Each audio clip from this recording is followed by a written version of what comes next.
Je vais vous présenter les différentes étapes pour réaliser ma recette de pain croustillant. Ça va être l'occasion pour moi de vous livrer quelques astuces, quelques secrets pour bien réussir cette recette, mais surtout également pour partager avec Marine et vous-même ma vision de ce beau métier qu'est la boulangerie. Action! Marine, alors ma recette de croustillant, c'est à la base sur une pouliche. On va réaliser une pouliche qu'on va mettre 12 heures en fermentation avec 1 g de levure. Donc ma farine est à 20 degrés, mon local est à 20. Donc je vais contrôler que mon eau est bien à 20 degrés. Et c'est le cas. J'aime beaucoup la pouliche, moi, parce que ça apportera des notes lactées à notre pain. Et autant le levain naturel est très bien pour des préparations un petit peu plus spécifiques, en pain de campagne, en pain au levain, en pain tout ça. Sur ce pain qui est assimilé un petit peu à un pain de tous les jours, je pense que cette pouliche est adaptée. Ma petite levure. Et après, on va tout simplement... Bon, ça, c'est quelque chose qui est... Il n'y a pas de complexité, hein. Alors, la dose de levure, j'en ai mis pas beaucoup parce que je vais la faire fermenter environ pendant 12 heures. L'idée, c'est de bien mélanger tous les ingrédients, eau et levure, avant que d'incorporer la farine. Alors, la farine, on va avoir l'occasion d'en reparler, hein. C'est évidemment très important. Et toutes les préparations boulangères que tu pourras faire tout au long de ta carrière, l'important vraiment, c'est cette qualité de farine. Là, c'est une type Saône 5 de tradition française, qui n'est pas bio, mais qui est raisonnée. Raisonnée, ça veut dire quoi? Ça veut dire que je suis capable de remonter la filière et de savoir quel agriculteur a semé telle variété de blé dans quelle parcelle. Voilà.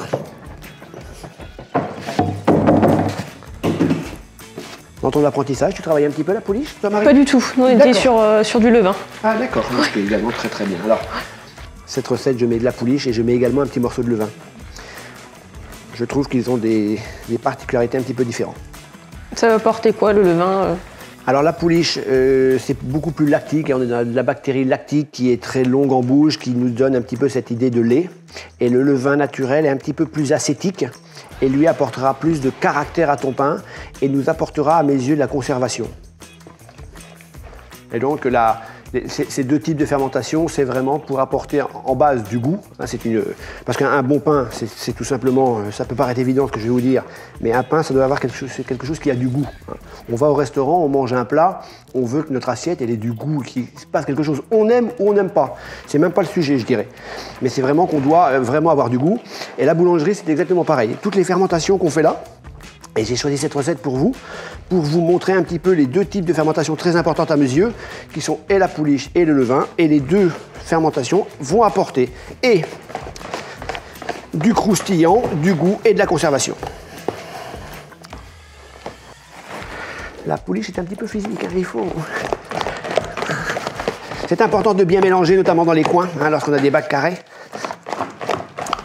Voilà. Voilà. Lorsque notre eau et notre farine est bien mélangée, on cornera notre bac pour toujours avoir des bacs propres. On va filmer la pouliche et on va la laisser fermenter pendant 12 heures. Voilà. Et on la laisse à température ambiante? Oui, Marine, on va la laisser à température ambiante. C'est une bonne question parce qu'on pourrait les mettre à pousser à des températures un peu autres. 1 g de levure, 12 heures de fermentation à 20-22 degrés. Donc température ambiante, c'est très bien. 12 heures après, Marine, la voilà. Donc cette pouliche, c'est une pouliche que j'ai faite hier, hein, et donc qui a fermenté 12 heures. Est-ce que tu sais, Marine, à quoi reconnaît-on si la pouliche est suffisamment fermentée ou pas suffisamment fermentée? Avec les bulles, peut-être? Oui, exactement. On voit, tu vois, toute cette fermentation, donc là, elle est très claire et très nette. Et à un moment donné, ta pouliche, elle va fermenter, et à un moment donné, lorsqu'elle aura suffisamment fermenté, elle va commencer à retomber. On dit qu'elle creuse.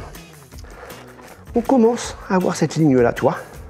Un petit levain, que j'ai également rafraîchi hier. Donc voilà, hein. Moi j'aime beaucoup ces levains durs, hein. C'est quelque chose qui a doublé de volume. Et donc on incorporera les deux. D'accord. Très bien. Tu m'as mis de l'eau à 18 degrés, Marie? Oui, ouais, super. Les températures dans la boulangerie sont vraiment un paramètre qui est très important. Et c'est vraiment la clé de la réussite dans le temps. Autre point, Marine, qui est important, ça peut paraître évident, hein, mais des fois ça va mieux en le disant. En boulangerie, on pèse. Hein. Alors, on a nos 2 litres, on a notre pouliche, on a notre levain, j'ai pesé la levure, le sel, et maintenant, il va rester mes farines que je vais te laisser peser, Marine. On va travailler avec 2 types de farine. La farine de tradition française, hein, qui est ici, que tu connais, une petite 65, bien évidemment, hein, qui est le plus pur possible. Ça, c'est important.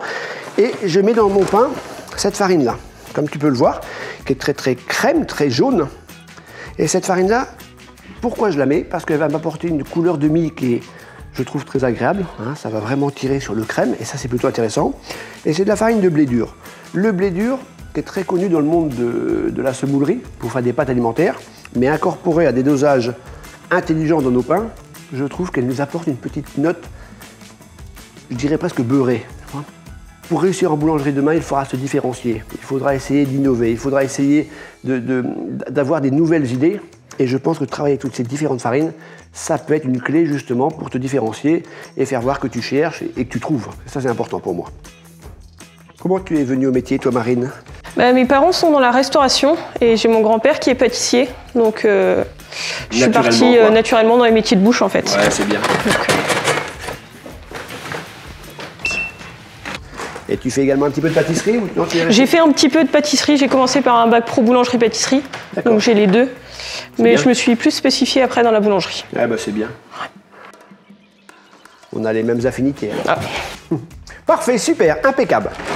Allez, ben maintenant, on va donc aller mettre tout ça au pétrissage. Marine, l'important quand on a une pouliche, l'eau, on va mettre une partie de l'eau dans le pétrin et l'autre partie, on va la mettre autour de la pouliche. Ça s'appelle décoller la pouliche. Et comme ça nous permet de moins l'abîmer lorsqu'on va la verser. Donc elle va tomber, elle va se décoller et elle va tomber en fait après dans un lit d'eau. Donc tu vois, Marine, on voit le léger sillon là qui commence gentiment à s'affaisser un tout petit peu. Donc, on dit qu'elle creuse et donc là c'est le moment parfait pour pouvoir l'utiliser. La fermentation est vraiment belle. Tout simplement, on met les 3/4 de l'eau. C'est tout simplement pour faire attention à ma pouliche et faire attention à ma fermentation. Voilà, lorsqu'on a bien fait tout le tour, on remet tout dans le pétrin et je vais verser ma pouliche dans le pétrin.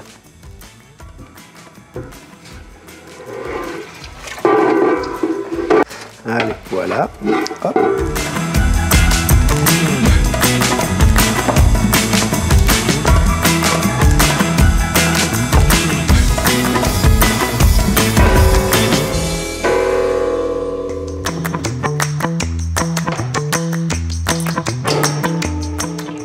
Marine, c'est parfait. Là où c'est très important, c'est lorsqu'on travaille avec des pouliches, il faut vraiment peser toute notre recette en amont.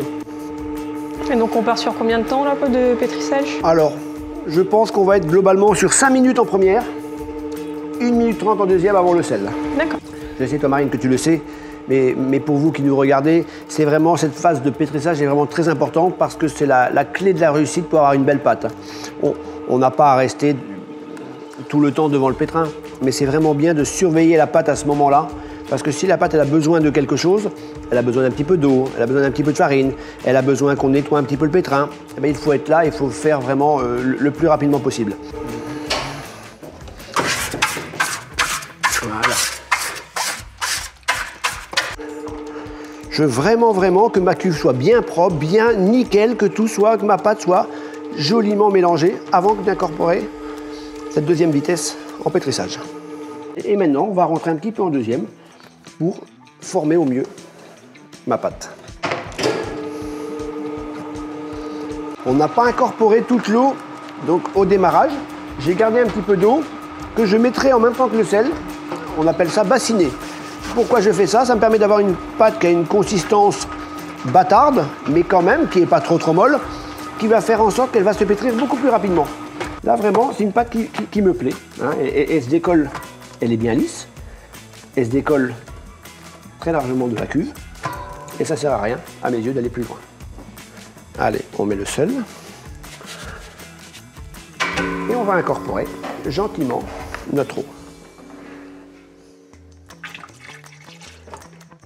L'eau et le sel, toujours en première vitesse. Hein. Voilà. connais-tu, Marine, les différents rôles du sel et pourquoi je n'ai pas mis le sel au démarrage? Pourquoi j'ai décidé de le mettre là une fois que ma pâte était pétrie? Est-ce que tu penses qu'il y a une raison et si oui, laquelle? Peut-être pour faciliter le pétrissage? Oui, exactement. Le sel, il durcit un petit peu mon réseau gluténique. Et ça veut dire que si je l'avais mis au démarrage, eh ben, j'aurais mis plus de temps à pétrir et à former ma pâte. Et cette pâte, une fois qu'elle sera pétrie, je vais la laisser pointer environ 40-45 minutes à température ambiante. On lui donnera un joli rabat et après, on la stockera à 4 degrés encore pendant 12 heures. Allez, bon, ça va. On va l'arrêter, toi, c'est bien. Là, ça me plaît, parfait. Impeccable. Voilà notre petite pâte. Marine, donc tu vois, voilà, 45 minutes, c'est parfait. Et là, j'ai sorti ma pâte, je l'ai posée directement. Je n'ai pas donné de force en aucun cas. Et là, maintenant, par contre, là, je vais lui donner beaucoup de force. Donc, comme tout à l'heure, on essaie de faire tomber la pâte. Là, c'est quelque chose qui est vraiment très, très moelleux. Mais tu verras, demain matin, ça aura repris de la force et ça ira bien. Voilà. Et puis là, comme une brioche, hein, tu donnes un joli rabat. Fais attention que ça ne colle pas trop à ta table. Toujours faire attention, à vous qui nous regardez et à toi, Marine, de ne pas incorporer de farine dedans. Parce que toi, il ne faut en aucun cas fariner là. Parce que tout ce qui est mis dedans, c'est de la farine qui resterait à l'intérieur de ma pâte et il n'y a aucun intérêt gustatif.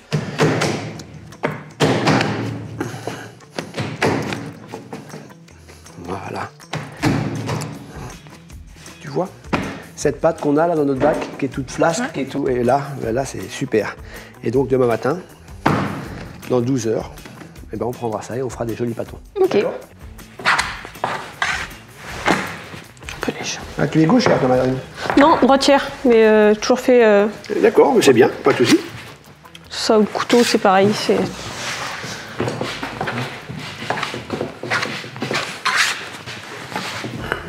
Quand on les met en forme, c'est à nous de juger un peu la pâte et de voir ce qu'elle a dans le ventre ou pas dans le ventre. Si tu sens qu'elle est un petit peu élastique, qu'elle a beaucoup de force, on la met juste en forme très légère, on y touche à peine.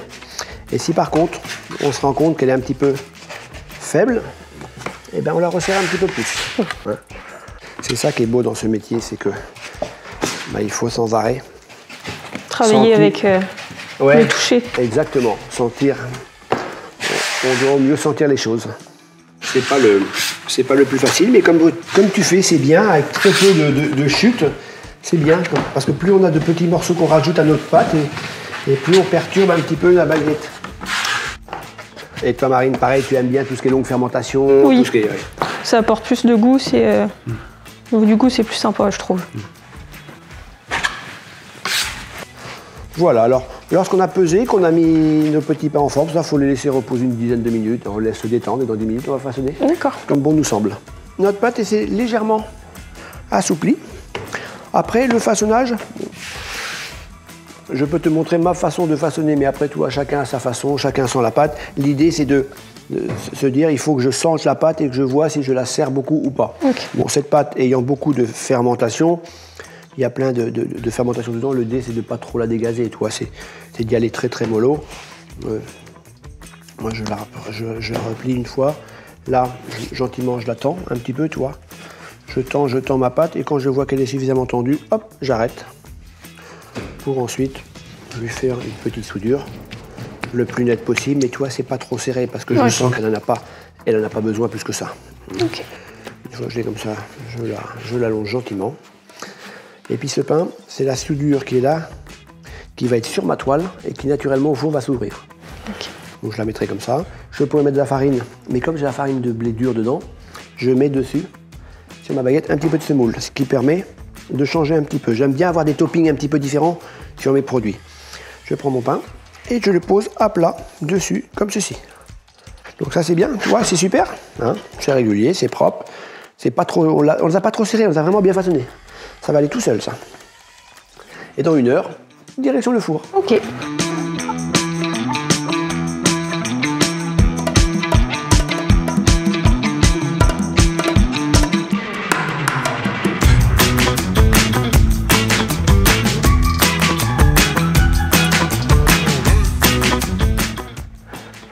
Voilà Marine, nos petits pains, nos croustillants. Ben, tu vois, je suis très content parce que tu vois, on ne les a pas lamés et naturellement, ben, ça s'ouvre avec la soudure qu'on a fait. Donc ça, c'est un pain à mi-chemin, je dirais, entre la baguette de tradition et un pain un peu spécial de par la farine de blé dur. Je les trouve assez joli, assez agréable, notamment sur cette couleur rougeâtre, tu vois. Quand c'est rouge comme ça veut dire qu'on a eu une vraie belle fermentation. Je vais te proposer d'en couper un, à voir ce qui se passe à l'intérieur.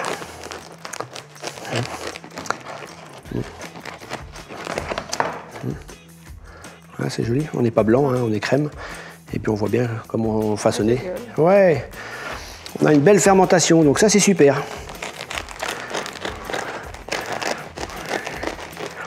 Et bien évidemment, je l'ai appelé le croustillant, parce que je ne sais pas si tu entends. Ça croustille. Ça croustille beaucoup. Ça croustille, et puis le fait de mettre de la semoule de blé dur. Ça va rajouter un peu de croustillant aussi. Ouais. Donc ça j'aime beaucoup, hein, ça veut dire que ça a été bien une belle fermentation, quoi. Ouais, c'est bien. J'aime beaucoup, ça c'est super quand ça croustille comme ça, que c'est joli. En fait, moi c'est pas compliqué. Je vais bien quand les produits sont jolis, donc aujourd'hui ça va plutôt bien avec Marine. C'est génial, on a passé un très bon moment. C'est des moments pour nos professions qui sont primordiaux parce que donner et transmettre tout ce qu'on peut à la jeunesse de demain, ça fait vraiment partie de nos valeurs de meilleur ouvrier de France et nos devoirs, je dirais même, hein, parce qu'on a bien été contents qu'on nous apprenne plein de choses. Si on a la chance d'en être arrivé là, c'est parce qu'on a eu plein de pères autour de nous qui nous ont apporté plein de choses, et donc le minimum qu'on se doit, c'est d'en faire ainsi. Hein. C'est pour ça que j'ai essayé un maximum, dès que je le peux, de transmettre et de donner tout ce que je peux. Et Marine, on s'est vu aujourd'hui, mais si tu as besoin de quoi que ce soit, tu pourras évidemment me recontacter et avec grand plaisir. Et toi Marine, tu as envie de faire quoi demain de ta carrière? Moi j'aimerais bien ouvrir ma propre boulangerie, pourquoi pas en famille. Et puis justement, quel conseil est-ce que je pourrais avoir pour plus tard? S'installer, c'est vraiment exceptionnel et c'est la finalité de nos métiers. Je ne peux que t'encourager. Si tu as ce projet, c'est vraiment super, et au contraire, je peux que t'encourager à y aller. Et puis tu sais, demain, s'installer, ça veut dire être bon boulanger. Et bon boulanger, c'est quoi? C'est aimer ce qu'on fait, c'est être passionné, c'est ne pas trop compter ses heures. Tu vois, être vraiment dans ce monde. Moi, tous les matins, je me lève dans mes ateliers. J'ai toujours le même plaisir, j'ai toujours la même envie de savoir ce que le résultat va donner. J'ai toujours, comme le premier jour. Et dans nos métiers, je pense qu'il faut garder cette flamme qui nous anime au quotidien, de toujours être pressé d'être le lendemain. Quand je lance un pétrin, je suis comme un gamin de 15 ans qui se dit « allez, vite demain matin ». Et quand tu te lèves le bonheur le lendemain matin, c'est pas un souci parce que tu vas vite aller voir ce qui s'est passé et dans la fermentation et tout. Et le bon boulanger, c'est vraiment ça, tu vois, c'est vraiment être très respectueux de toutes nos recettes, de nos différentes fermentations, et puis avoir envie d'une belle chose, c'est d'avoir un joli produit qui sort du four, quoi. C'est ça qui doit impérativement nous animer. Vouloir comprendre, vouloir être maître de ta pâte et maître de ta fermentation pour pouvoir continuer à progresser et toujours se remettre en question. Et chose que je fais, toi, on a beau être meilleur ouvrier de France, tu as beau être meilleur apprenti de France, il faut toujours faire attention, il faut toujours se remettre en question, il faut toujours essayer d'avancer et d'évoluer pour pouvoir perdurer dans le temps. Ouais. À présent, c'est à vous de jouer. Bon appétit.